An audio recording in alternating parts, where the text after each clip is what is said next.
On this episode of China Uncensored, 5 ways China plans to dominate space.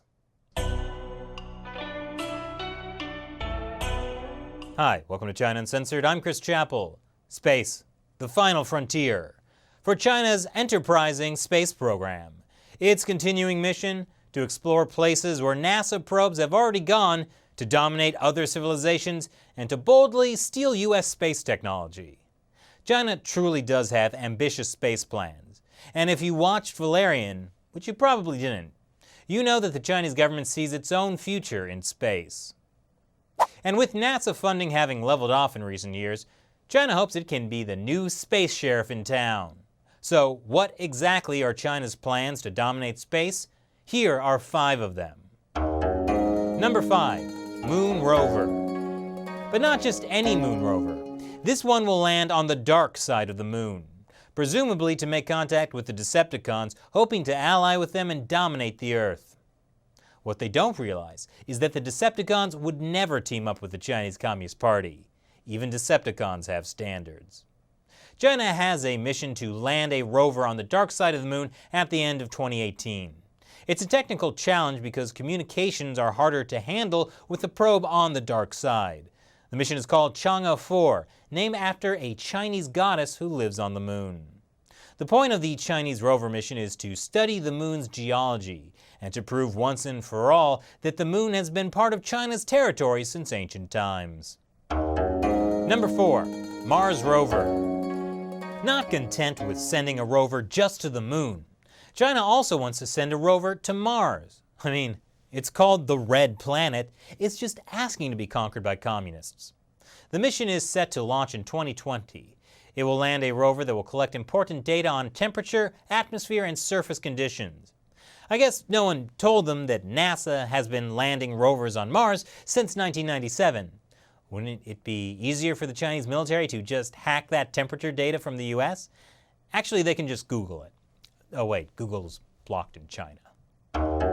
Number 3, asteroid moonification. A Chinese space official said earlier this year that China plans to launch several asteroid exploration spacecraft starting in 2020. The ultimate goal? To capture an asteroid and try to fire it into the moon's orbit. The idea would be to land a spacecraft on the asteroid's surface and then, not kidding here, use rockets to change its trajectory and propel it into orbit around the moon, creating a moon-moon, also called moonception. Sure, sending a spaceship to an asteroid may sound like the plot of a bad 90s movie starring Bruce Willis and Steven Tyler screaming. But as outlandish as this idea sounds, the Chinese are giving it serious consideration. And there's a practical purpose here. A single asteroid can contain more than $1 trillion in precious metals. In addition, China's space officials suggest that an asteroid could even maybe become a base for a future space station. Low gravity and lots of metal for construction.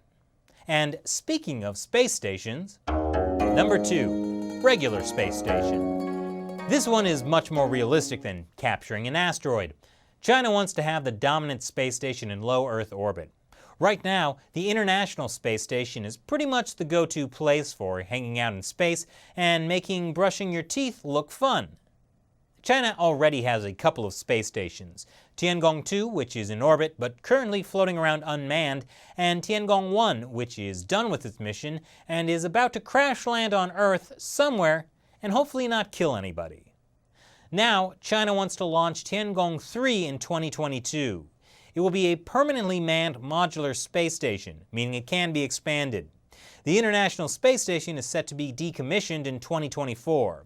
So, if Tiangong-3 is successful, it could become the world's dominant zero-gravity research facility for astronauts brushing their teeth. And number 1, space weapons. Because an authoritarian regime's ambitious space plans couldn't be complete without space weapons.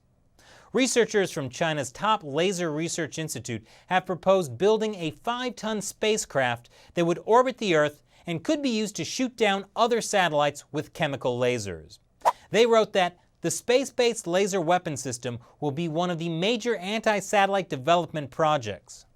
This is a big deal because such a weapon, if it actually gets funded, could destroy the communications and monitoring equipment of an enemy. For example, Canada. that could also blind a country to China's launch of various missiles or other combat satellites. But don't worry, Chinese state media assures us that China's space program, which is run by the Chinese military, is all about peace. The way China's urban management police are all about social harmony. Hey, elderly people are a serious threat and need to be harmonized.